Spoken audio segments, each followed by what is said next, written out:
Face your fears. It had been several weeks since Duncan's encounter with what he thought was a ghost. Instead of grumbling as usual, he became very quiet and was on edge a lot of the time, jumping at the slightest noise.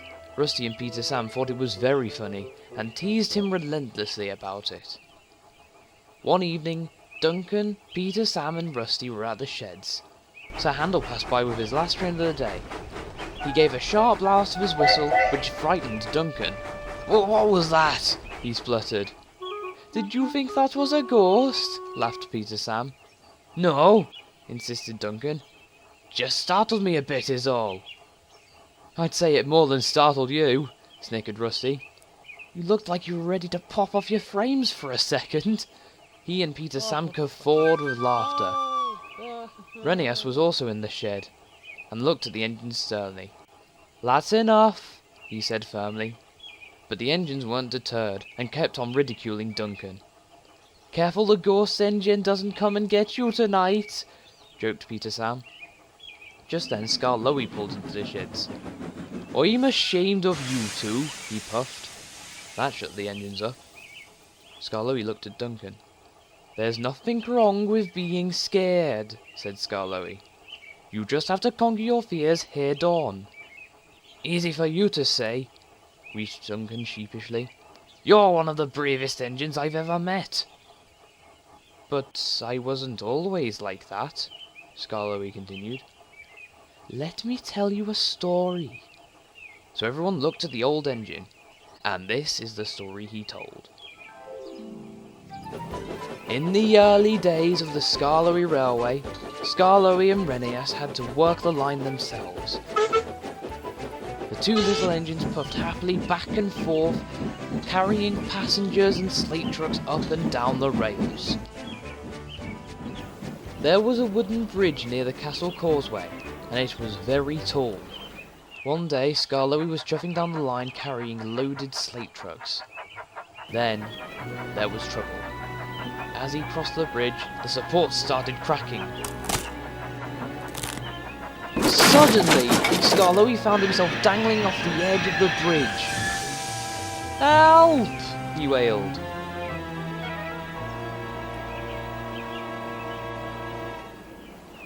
Renias soon arrived and pulled him to safety. That evening, the Fin controller came to the sheds. "The accident wasn't your fault, Skarloey," he said. "The repairs to the bridge will begin tomorrow." Skarloey was relieved that he wasn't in trouble, but he still felt shaken up by the whole incident. A few days passed by, and the repairs were completed. Skarloey was in the sheds one morning when the Fin controller arrived. "I need you to pick up some slate from the quarry," he said. Skarloey agreed and puffed away.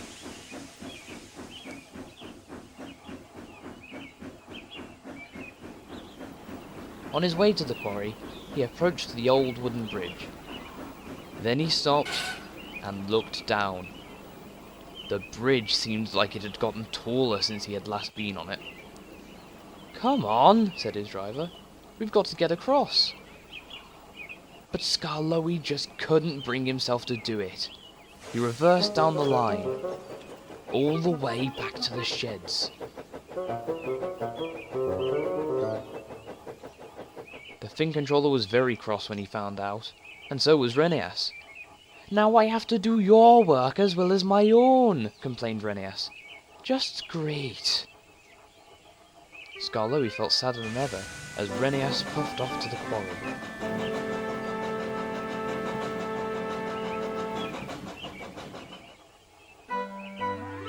The next day was no different. Skarloey refused to come out of his shed if it meant going across the bridge. This frustrated Renias to no end, as it meant he had an extra workload. Renias collected slate from the quarry and set off back home with the loaded trucks.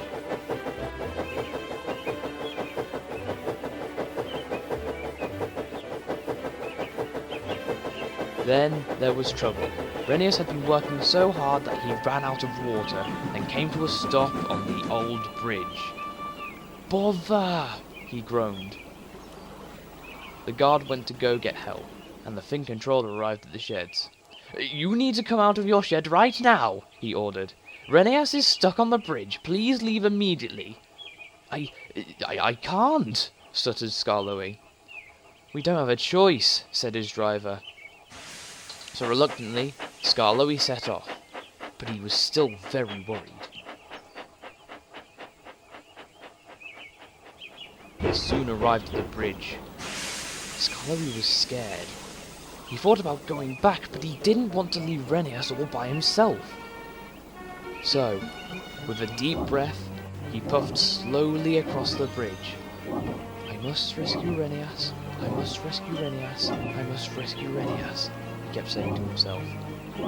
Wheel turn by wheel turn, Skarloey grew increasingly nervous. But at last he bumpered up to Renias and made it all the way to the other side. You did it! Cheered Renias. What did I do? Asked Skarloey. I think you just might have overcome your fear of heights, his driver replied. And in doing so, you've saved the day. Skarloey smiled. I did, he peeped. Renias was very happy, and Skarloey felt overjoyed. Soon the two engines were coupled up, and Skarloey pulled Renias and his train all the way back to the yard.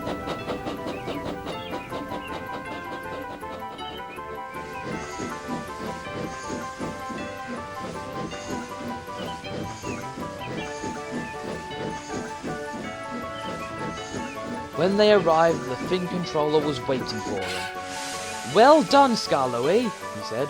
I'm proud of you. Skarloey felt proud too. The very next day, he went back to work. Each time he crossed the bridge, Skarloey knew exactly what to do. He didn't look down, and he just focused his attention on the line ahead. Skarloey is no longer afraid of the bridge, and ever since that day, he has become the most fearless engine in the hills of Skarloey.